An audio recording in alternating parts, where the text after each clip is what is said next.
现在我打不到去白相，去苏州最著名的景点，而且这一类的违法买门票啊，一般人家不晓得个。交光，今朝交子百姓，交个光，最著名的就是4棵树，1800年的历史，青基够广。那个地方你还是分听说过？没。现在非常一批待遇。侬属于高级导游啊？那现在我上趟带来是几辰光？1985年，整整40年之前，想当年一朵花啊，现在还是花了。现在一张烂彩皮。侬不叫老彩皮，侬叫大美女。吓不了，真的吓不了。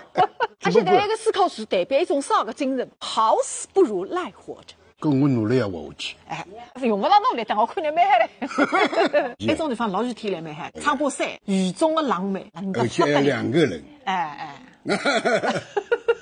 今天就4个人，2对2。多了2个。